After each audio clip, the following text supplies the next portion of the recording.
Welcome to Power Lunch Live. It's a Wednesday. It's hard to keep track of time these days. It's Wednesday. I hope you're having a great day. Hope you're staying safe and healthy, and that things are going well for you. The point of the show is to have today's thought leaders, best-selling authors, corporate leaders, people who are doing amazing work in the world that we can learn from, so that we can get better at what we do. That's the whole point of the show. Now, the fun part about that is that it can be interactive. The way that happens is if you get on that nifty little keyboard that you have and send us a question, interact with us so that you can get to the answers that you need, so that you can, as I said, get better at what you do. Now, if you like the program, give it a like or share, so that your network can benefit from these conversations as well. We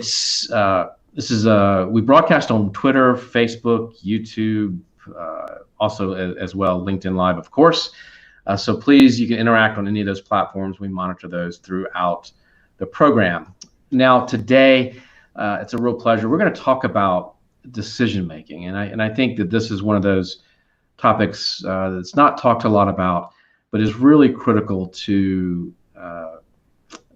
and particularly in times like these.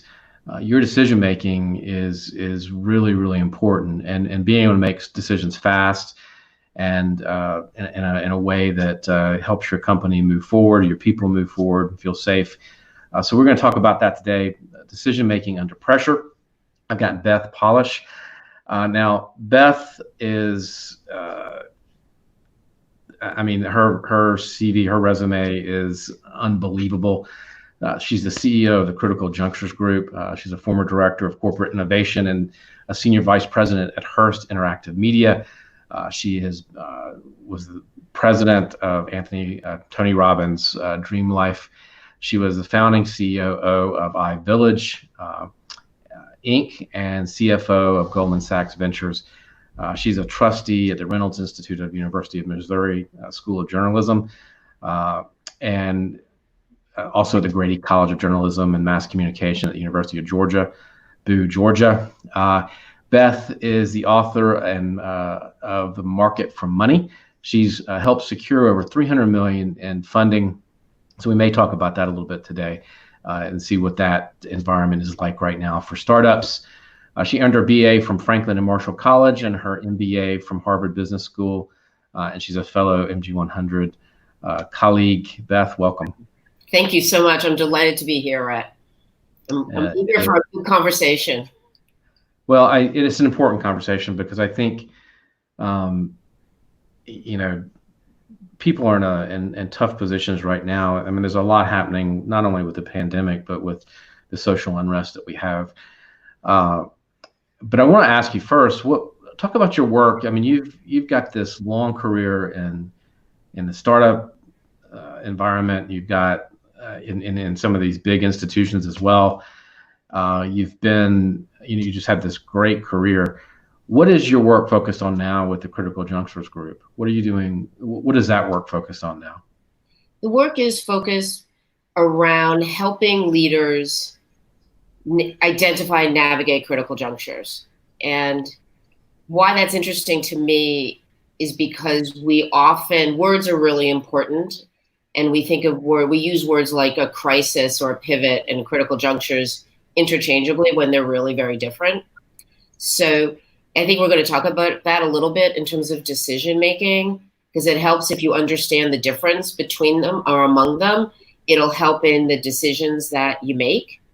And so, and the other thing that's so interesting is that most companies go through similar critical junctures. We all think we're so unique. And we are unique. We all have a unique talent and a unique gift and a unique perspective. But there are certain junctures that all companies go through. And the ability to see ahead and understand that that's what it is really important, because otherwise it's too easy to feel that I'm going through something nobody else has, so I can't learn from other people.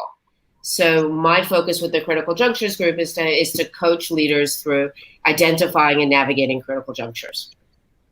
Well, I mean, I think that's a good starting place then. So talk about those definitions, because we do sort of interchangeably use pivot and, crisis. And I mean, we kind of throw those around sort of interchangeably, like you said. And can you define them for me? Sure. So a crisis is an emergency that happens. So the pandemic caused a crisis, right? Mm-hmm. That's what happens. If a warehouse burns down, or in my case, when I was working with a luxury goods catalog and there was a snowstorm and the roof collapsed and suddenly we couldn't sell, that was a crisis that we had to deal with, and we had to deal with quickly. And then a pivot is when you move away from something. So if you decide to switch from an analog business or a brick and mortar to go to e-commerce, that's a pivot. You're moving. You're literally moving away from something. A critical juncture is a path you choose to go down, and they're interrelated because you could decide that pivot, you're pivoting because you want to go. You're at a critical juncture. The world's going digital. You're seeing ahead. You know that everybody in your category is going to need to think about it. So you choose a path, and it's a long-term path that has all kinds of ramifications. So they're interrelated, but they're really not the same. And if I might give you a very quick example, I've used this before. It's not mine. I heard about this, is that, in the pandemic, all these restaurants had to close. So if you were a baker, you could do takeout or delivery. That's not very unusual. What was these bakers who recognized that they had all these dry goods. They couldn't bring bakers in to bake. The goods would have gone down. They would not have paid their rent. So they sold their flour. And as you and I know, people nested during this time. Baking was very important. You couldn't get cocoa powder, but bakeries had this. So these bakeries didn't decide to go down a critical path that said, I'm no longer in the bakery business. They were reacting to the emergency in a smart way. And so I think a very live example of understanding I'm dealing with this thing in the crisis, but I'm not making a choice to pivot my business long-term or to go down a critical juncture. The conference business is a totally different beast in my mind, with where they're at from moving. Do they decide that in-person conferences were already challenged in some way? And so are they going to pivot away in this crisis to virtual conferences and then pivot right back to in-person? Or are they going to recognize that people want virtual as well? And the critical juncture they're going down is to say that pivot is giving them a head start on the virtual, but that their new model is going to combine the both together. So I hope I explained it. I hope that it sort of breaks it down a little bit. No, that makes sense. I was on a call the other day, and this lady, and it's interesting you mentioned like the conference business, but she's she's got 3 or 4 pet grooming stores. I thought this was interesting. She sort of pivoted to pet clothing, pet clothes, and pet accessories. And she said, this is going so well that I'm not going to get rid of the grooming business, but I'm going to continue doing, now that my business is online and I'm selling pet accessories, that's going pretty well. It's another business, right? It's another revenue stream. But it's so I see what you're saying. Like it allowed her to sort of stay economically viable, I guess. Right. But it's not going to change the core business at the heart of it when it comes back. Well, it is a critical juncture, though. If she's going to keep it going, that's a critical juncture when you decide to add in a new revenue stream to your business. That's not exactly the same, but might leverage the same customer base. So her critical juncture is to say, you know what? I'm now going to be in the clothing business. I need, and then it changes. It's like a hotel that sells the robes in the room, or has or it has the store or the restaurant, right? Some hotels don't have restaurants. So she's at a critical juncture of saying, I'm going to add to what the building blocks of my business is. And as a result, she's now going to have to be good at sourcing clothing, knowing how to price it, what inventory turns are. Inventory turns on clothing is really different than throughput for washing, blow drying, and grooming animals, right? Really Absolutely. different things. So that's she is at a critical juncture that every company faces that has success or opportunity is, do I go down that path as well? Or do I say, and that gets to decision making in the moment. If you're good, you will always have opportunity. So the critical juncture is to say, is now the right time? When she comes out, is now the right time to actually invest in that being one of my core businesses? Right. What changes do you see happening in the boardroom, happening in business? You've got your ear to the ground. You work with a lot of top companies and CEOs. And what changes do you want to see? I mean, and Yeah. I guess a third part of that question, this is unfair probably, but is it going to be, are the current events and the pandemic and everything that we're experiencing right now, are they going to have lasting change in this environment? I think that we all think about this all the time. And there's two emergencies and two crises that we've had back to back. They've been a long time coming. That's the reality. They were a long time coming. So the pandemic has had this remarkable thing where you could stop the world and you could see what happens when you stop. So if you take climate change, by stopping and pausing, we have seen what happens when the earth can renew itself. And we can see where pollution is coming down because there's less cars on the road. I lived in LA. I moved to LA from New York, and people thought New York was polluted, but we had gotten rid of the smokestacks. And I moved to LA, and I couldn't understand why the lids of my eyes were hurting. And it was the pollution. Even if you couldn't see the haze every day, it was there. Well, the pollution in LA and San Francisco has gone down as people had a shelter in place. You look at China, right? It went down in China. Yeah. The interesting thing, though, so you could see it. You had proof. It wasn't academic any longer. Right? And then China went back and pollution's back. So the choice in front of us is, are we willing to make the hard choice that says we don't need to debate whether or not we are having an adverse impact on the environment. We just have to have the debate about what's our stomach like to actually make some changes and deal with those.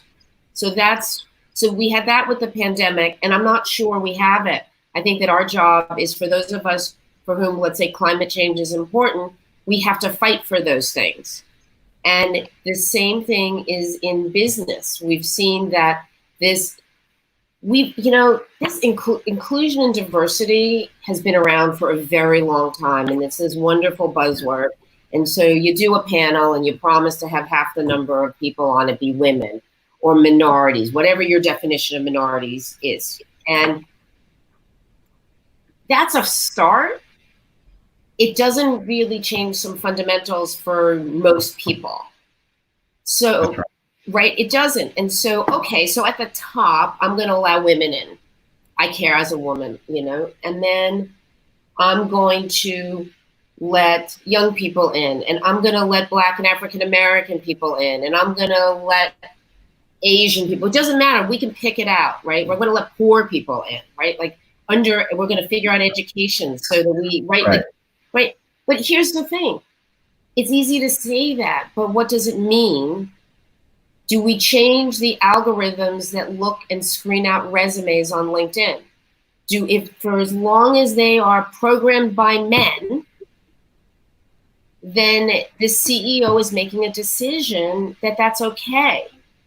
And I don't think I think that what this has done is that we can't live in a world that if you're the CEO, you can hide from this. You have to look yourself in the mirror, look your company in the mirror, and ask the tough questions.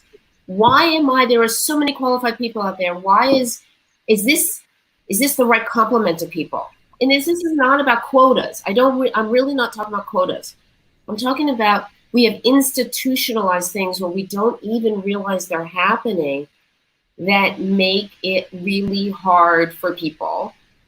And do we as leaders, are we willing to say, and as humans, that we don't want to operate from a place of scarcity because scarcity makes us all afraid? Are we willing to say that we can think that that there's the potential for abundance out there. So if I give up that if somebody else, women, I think early on were afraid to let other women in because they felt there was like one spot for women. And when you operate from scarcity, good things don't happen. So I'm hopeful that we'll use this moment with the protests that are going on, coupled with the pandemic, that will say, you know what, we need to be stronger as humans in what we do as leaders. More than you will hear from me, no doubt. But But okay, so I mean, how do you? Is this a conversation that needs to go on in the boardroom as well? Because it's, and I don't think it's always intentional, and I believe in people have good intent. So do I. But you just mentioned something I don't think I would have thought of, which is the algorithms are written by men, so the selection and the criteria, that's going to be biased. I don't think that as a CEO, I'm thinking, okay, well, that process is biased, right? Because we are asking some questions, but if how do you get to, how do you, it just seems it's a lot to think about and try to fix when you don't even know that some of that's a problem. Right. Yeah. Does that make sense as a question? Totally makes sense. It totally makes sense. And I don't want to, I can say these things, they're hard to do. So I want to be clear that this is the anthropologist in me. You mentioned an MBA. My undergraduate degree is in anthropology, which has just served me really well.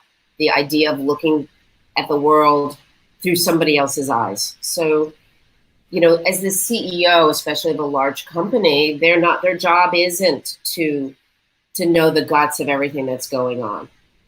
Their job is to model the curiosity that's needed and the openness that's needed for hard conversations and create the safe space for them. And then if they can do that with the people that report to them, then those people will model that in their teams. And there's wonderful work that's been done about reverse mentoring, where young people mentor old people who have been around longer and back and forth. We all have so much to learn from each other. So the challenge you have is that younger people do not come with pre-existing ideas for a lot of things. They're just wonderful about that. They haven't been told no, right? They're like, I mean this in a positive way, but children don't know what, they're constantly bumping into things. They don't know the no's. It's one of the reasons why I worked at Hearst, that I was able to create the innovation group at Hearst and to bridge across all 7 business units when it hadn't been able to get that kind of collaboration. And people told me I wouldn't be able to do it. And the reason was I didn't know where the no's were. Yeah. So I asked the questions. It's got me in trouble sometimes. But I had thick enough skin that I was okay with that. So the thing is that younger people are not conditioned for where the no's are. So they're not censoring out what they think it can't work. And then there is the experience that the people who have been around longer do have that's totally relevant.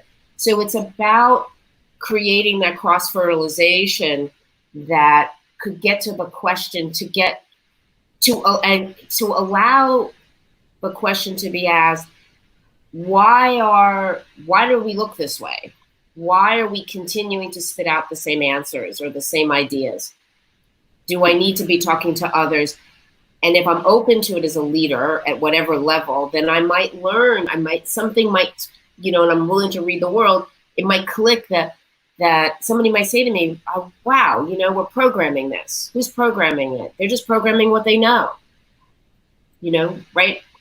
And we're all comfortable with what we know, right? We recruit people who are just like us.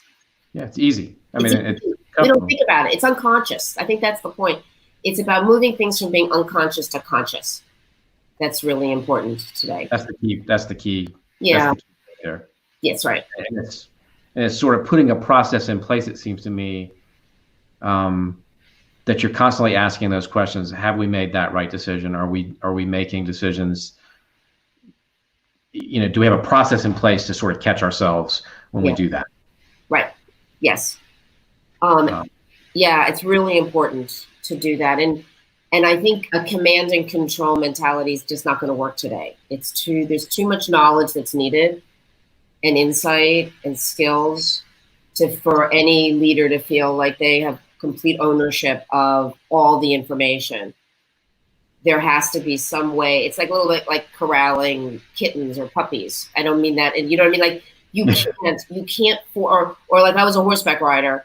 I can't control this 2,000-pound animal. There's finesse involved.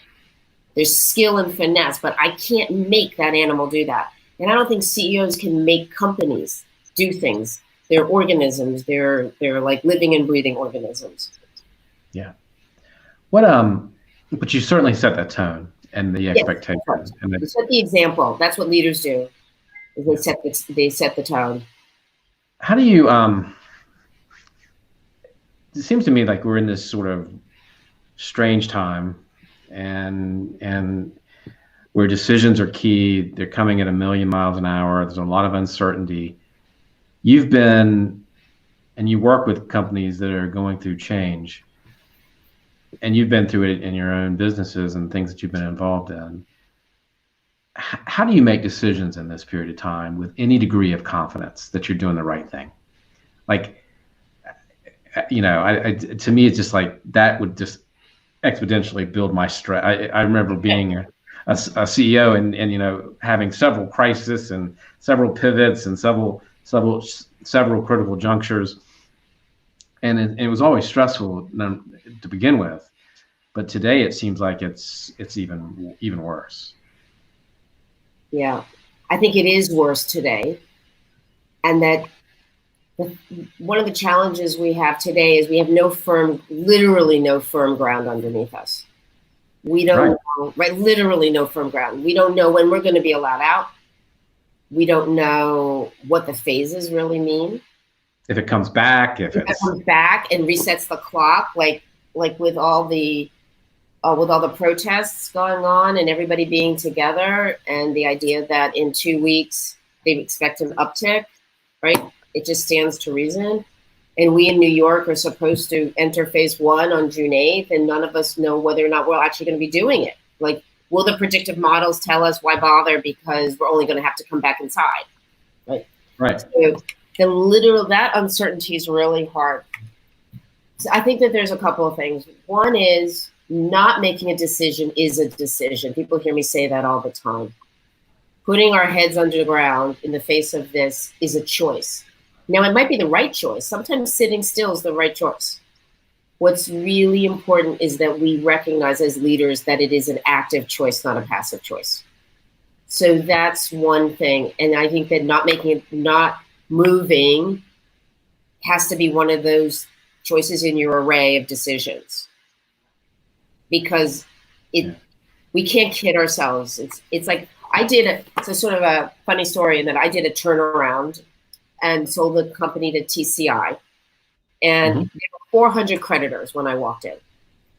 And I talked to, I was their acting CFO. That was a wild experience. And the thing about it was that I talked to the CEO and I say, okay, like, we've just gotten this notice from the government about owing taxes of some sort. And I'm like, well, what? It gets better than that. I'm like, okay, can you give me any history? Well, this is and it's like we're about to attach the bank account. Like, this is not like the first letter. And I said, so can you just tell me any history? Oh, this is the first time we've seen this. And what was happening? They were having money problems. So what was happening is a person was getting the letters and throwing them in a drawer. But the thing about it that was so hard was that, so I take his word for it, and he's a great guy, visionary, really good. He just wasn't watching this. He had other people. I call up the tax person and I say, I'm really sorry about this. It's our first letter. So she goes, it's not your first letter. This has been going on for 2 years. And that's when I went back to the company and said, she said, did you change addresses? And I'm like, I don't know. I just got here. I got to check. And I go back to the CEO. I said, did you change? She said, it's been sent. And he said, really? I said, did you change addresses? Like, maybe it got lost in the mail. And then very sheepishly, the person who had been who had been the accounts payable person, told me about the drawer. And he had been too scared to go to the CEO to say, we're really getting this back, right? So it's just, we all have to face these things. I think the most important thing for decisions is to face it. The next thing is to know your values, what's important. Right. That's really important.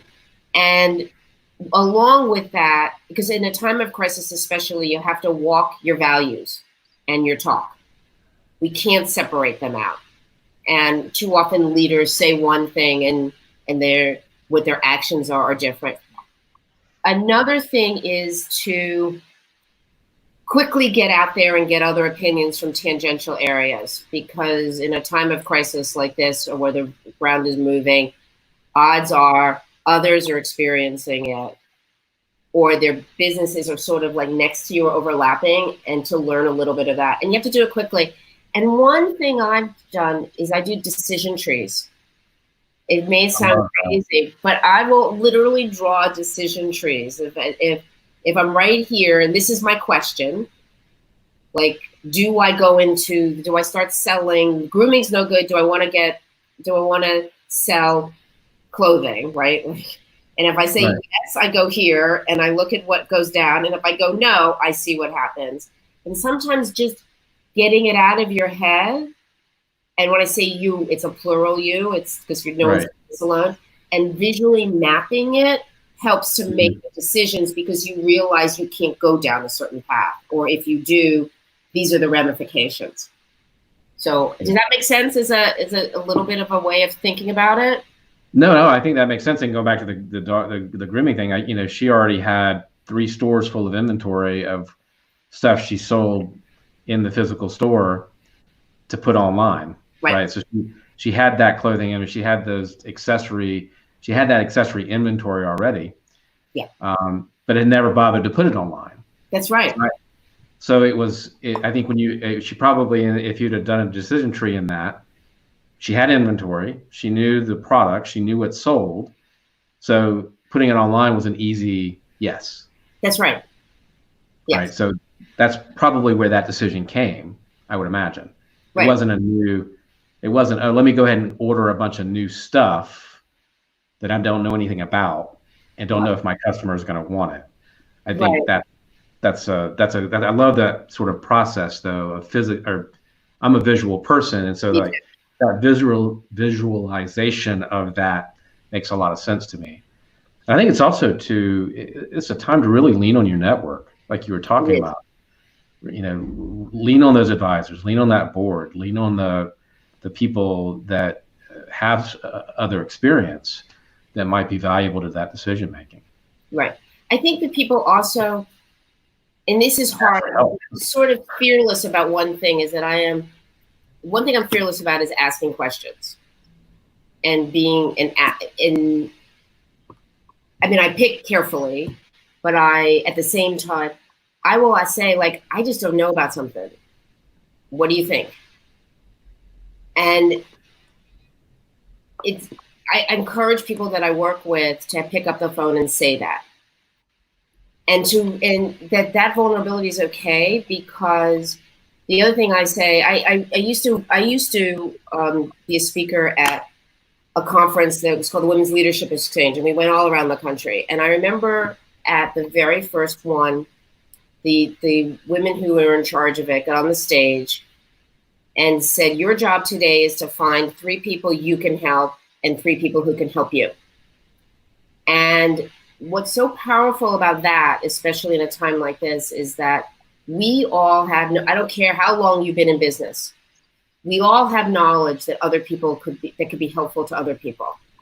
And we need to be able to, and knowing that we have contribution to make to others, it may not be the same people, gives you permission to be vulnerable and ask somebody else. Yeah. So it's almost like a karma or gift economy of sorts of network and support and help. And I always say to people who are feeling really vulnerable, including myself when I talk to myself, that it's okay to ask, because I know I've got things I can help other people with. Sure. So in relying on it, when we feel so unnerved by this, I think it's good to remember that we could be helping others too. And then it feels safer, right? It feels like it's okay. I'm not a weak leader in that case by not knowing exactly what to do.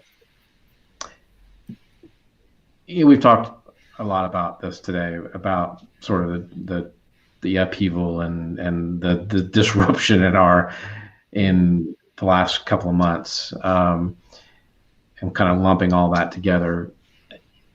I remember my mother-in-law.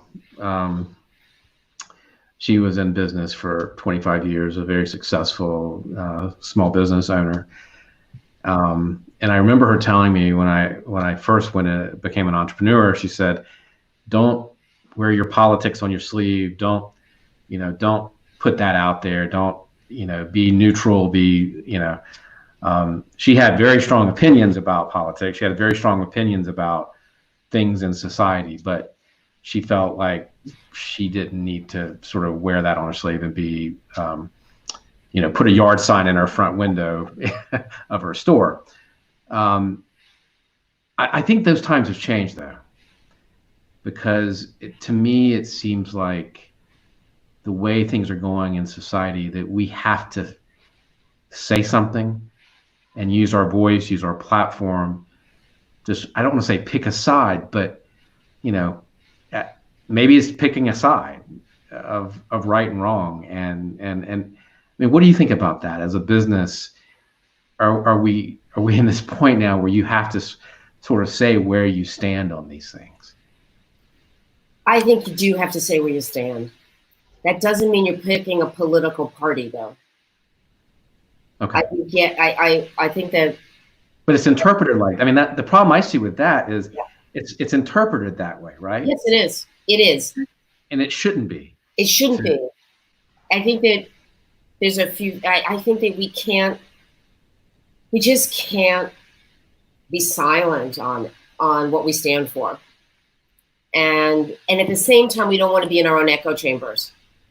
So people always saying the same exact thing. And so here's an example. So in answer to your question, I think that we can't be silent. I think we have to actually say what's important.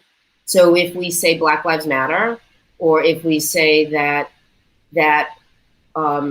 racism is a public health problem, then we have to work towards the things that make it so that that it doesn't become like a chronic illness, that if you're born poor or you're born Black or African American, that you almost have a chronic disease that makes you more vulnerable to everything that happens out there. And we have to do something about that. So I don't think I do think that people are too quick to say that's Republican or that's Democrat. I think that as leaders, we have to be strong enough to bring it back to the issue at hand to find the solution.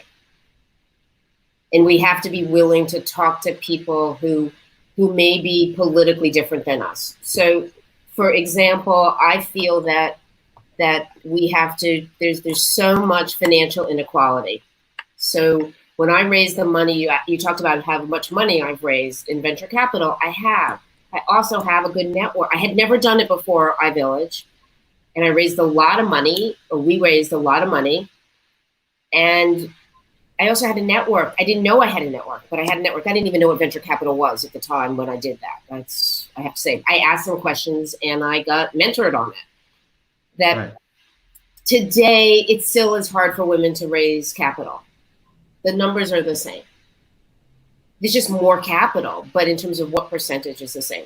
And it's the same for African Americans and minorities. It hasn't really changed. Access to loans hasn't changed. Yeah.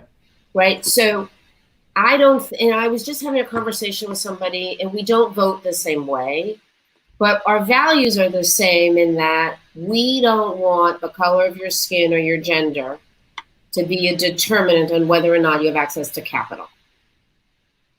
Yeah. And so then it's incumbent about us, the two of us or groups of people, to say, that's what we want to fix. We're not, I don't want to talk about who you're voting for. I want to fix that problem. And this doesn't mean, and I know that goes down a slippery slope, right? About what the role of the federal government is versus states and all that. And I actually do believe in a strong federal government. So that there are certain rights that should be for everybody. I'm not afraid to say that on here, and it'll be here in perpetuity. I'm not afraid to say that. At the same time, I think that if we as humans and as leaders are willing to collaborate with people who are different than us, we don't have to agree on everything, then I think we have the potential to move the needle. But that we have to take that stand. I think that's the thing. We can't hide and say it's somebody else is going to do it, or that's the state's problem or the federal government's problem. That's a long-winded answer to your question, that I think that we as leaders have no choice, and that our employees and our customers are going to demand knowing where we stand on these issues, because they will buy and be our partners by our transparency. Yeah, I mean, that's the thing, right? I feel like that's where it's really going, is like customers are going to demand it. And if you're not, and I think you've got to make those decisions kind of now. I mean, I think we're at that critical juncture. I mean, this has been boiling for a long time, right? But if and I work for I'm on a couple of boards, and I know this week we were really scrambling to make a statement, right, where the organization stands. Yeah. And I think that's where we are. And I think if you don't say something, you're part of the problem. I think maybe that's, I don't know. It's I know I'm struggling with what's going on and how to deal with it on a personal level, but from an organizational level, certainly you have to take a stand. And words matter. I'll say that one thing we haven't talked about is that words really matter. Yeah.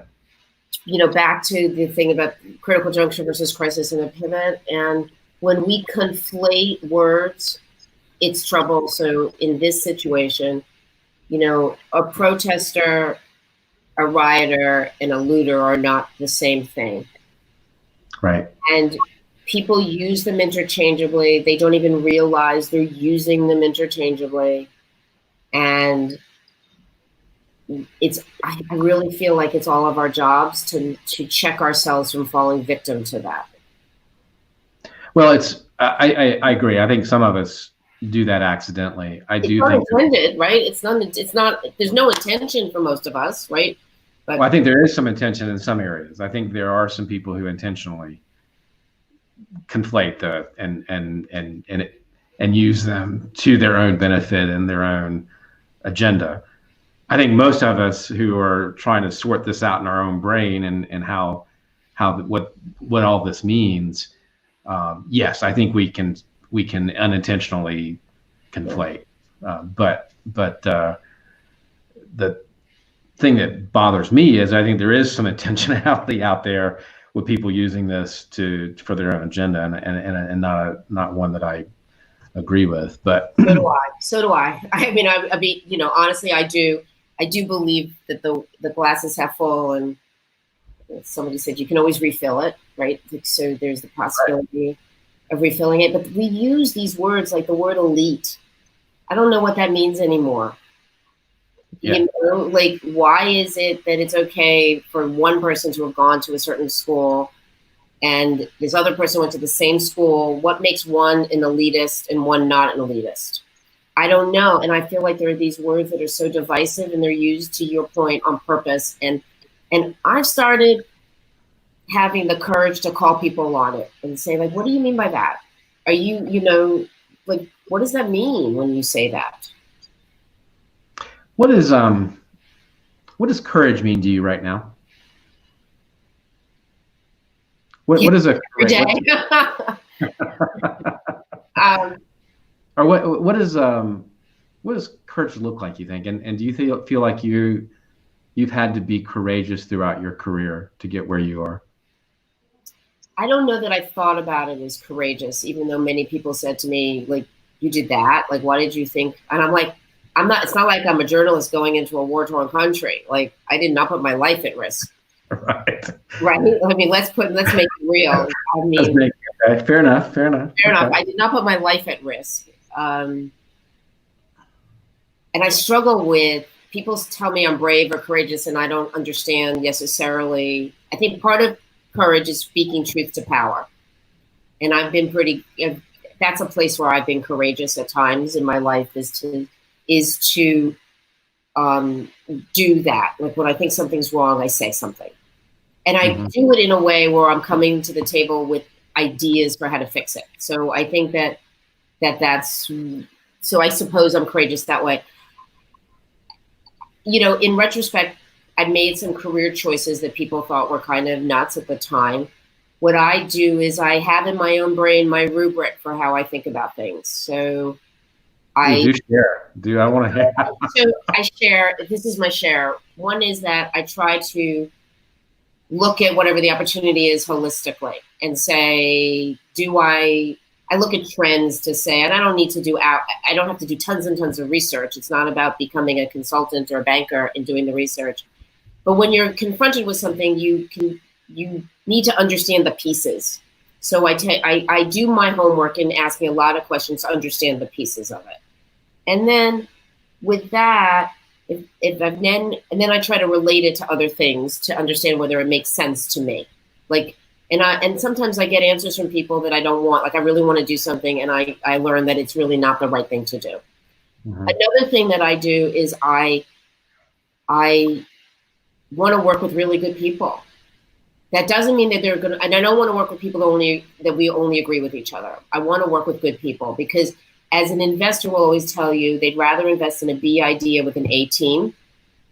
So rather than an A idea with a B team. So in any of the jobs that I've looked at or are evaluated, I really wanted to understand the people who I was going to be with. And was that a group I wanted to be with in terms of what they brought to the table and what I could do to complement them. And then I think the third one is something that's really hard for all of us is, I'd say this, look myself in the mirror. I have to really understand what makes me tick.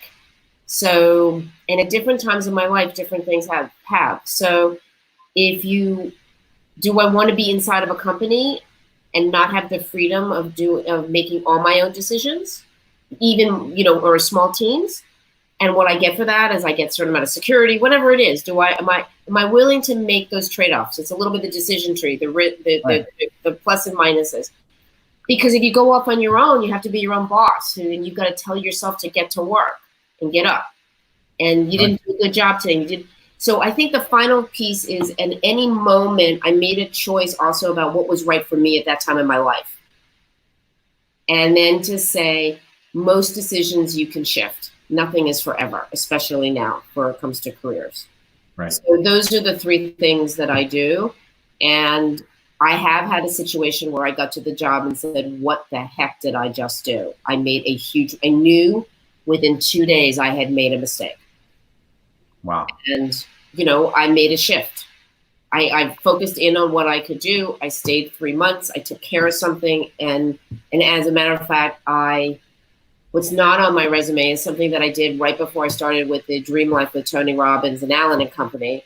I overlapped that with something else, and I finished up for the people. I went to them and said, this isn't right for me. And they said, well, you just at least do this. And it had to do with raising capital and doing some deals for them. And I went back to the people that were hiring me, the investment group that wanted me to come up with a plan around the Dream Life, and said, I've got to finish this. And I did two things at the same time. Everybody was fine. But I walked in the first week and I just knew it was all wrong. Yeah. And that's okay. Right. But it takes a little bravery to say, that's not right. And to move on. Right. That takes a lot of courage, I think. And it's where a lot of people get stuck, I think. And I know I know that feeling. I've been there too. I wanted to get to a question that I thought was pretty good. I'm scared. From Nathaniel Rodriguez. Thank you, Nathaniel, for the question. Vivek, Vivek, thank you for joining us. Quentin, thank you for joining us. I know there are a couple other questions, but so Nathaniel asked, so will communicating with more young people diversify and change the mindset of leaders? Does that make sense? Yeah, So, okay, yeah. it does. I guess including young people in decision making, I think that makes a lot of sense. Yeah. What do you think? So I think Nathaniel, thank you for that. I had a pause when you said Nathaniel because my brother's name is Nathaniel, and I thought, oh my gosh, is he coming going to ask me a really hard question? But Nathaniel, I think you're asking a great question, and that gets to the leader because we all can learn from each other, and that gets to the three people you can help and three people who can help me. That we have to. We don't own everything. We don't own all the smarts, all the knowledge. We can't see everything, and the beauty of it's like we should be presenting to young people. I think that's the problem is that like doing this, I don't know what you're going to ask. I don't know what other people are going to ask. I got to be open to being exposed to not having the answer or thinking I've got the best response. So we absolutely, the fun of it as a leader is to talk to young people and to have a conversation with them, not to have all the answers for them, is to have a conversation, not present one way, but to have a back and forth. So I wholeheartedly believe that. Yeah, and Nathaniel, I would add too, I can tell you from my experience running a children's toy company, we made better products when we had a diversity of opinion, young people, older people, men, women, black, white. When our product development team, when we had that mix of people involved in a product, we made a better product. And as leaders, as young people become consumers, and young people begin to be the consumers of services and products more and more, and I think it's incumbent upon us as leaders to include younger people and younger generations in that process of building those products and building those services, because you're now the consumers. And so if you're not part of helping design those things, we're going to miss the mark. Your company will miss the mark on those products, guaranteed, if you don't have some of those voices at the table. Yeah. And we know, Rhett, just as an additional point, is that we know that better decisions come when the people around the table are balanced. So like if right. And we've talked a lot about that on gender, like if you have half women, half men, and right. Better decisions come, you need to allow all those voices though to speak, right? That you don't get, right? Like, I don't know, like this is where I'll date myself, where they have the conference table where all the leaders were, and then people could be on the perimeter. Well, what good is that? We need the people at the perimeter to be sitting at the table, to be partners in the conversation. Because Nathaniel, if you're young, you all have the buying power, and we're fools if we're not, to Rhett's point, bringing you in to the conversation so that the company's building for what your needs are, not mine. Like, you don't build for your own, you build for your customer. I mean, in my toy company, we built terrible products early on because it was just my partner and I, and we were two 35-year-old white males. And the product I thought was really cool and a lot of fun, Mom and Dad didn't think so much. You know? And so as our team grew and we diversified that team, our products got better and our sales got better and our company got better and stronger and grew. And I mean, I'm like 100% convinced that's why we grew. And gosh, it wasn't intentional. We got lucky. It wasn't intentional. And that's I mean, I would do it intentionally now, but back then it wasn't intentional. We just got, somehow or another, we lucked out and we built a diverse team. Anyway, thank you, Nathaniel. He says thank you. Maria, hello, Maria. Thank you for your comment. We are out of time. I hate that because there's so much more to talk about. And we need to have you back because I do want to talk about, I mean, your expertise in raising money right now and how a company can go about doing that in these times, and kind of get a sense of the environment. But we'll do that again. We'll have another conversation. I have to have you back. Thank you so much. Wonderful to be here. Thank you, everyone. And is there a way for them to reach you online, or a way for them to? You should connect through LinkedIn, definitely. LinkedIn. You can go to my evolving website at bethpolish.com. You can go there, and my contact information is there and on LinkedIn. So please, and I'm on Twitter at Beth Polish. So please feel free to reach out to me, because I love to hear from people and to engage. That's what makes my day, is to be able to connect with people. We'll put the links to LinkedIn. They should be able to get it right from the broadcast, but also we'll put the website in the comments so that people can access it directly. Thank you for spending some time with us here today. We appreciate it. Thank you, Beth. Thank you in the audience. You can actually check out our upcoming schedule on powerlunch.live. That's our website. We've got the podcast there. We've got past episodes, and we've got our upcoming schedule. So please check that out if you don't mind. It would be very nice for you to follow us. Have a great day. Stay safe. We'll see you tomorrow.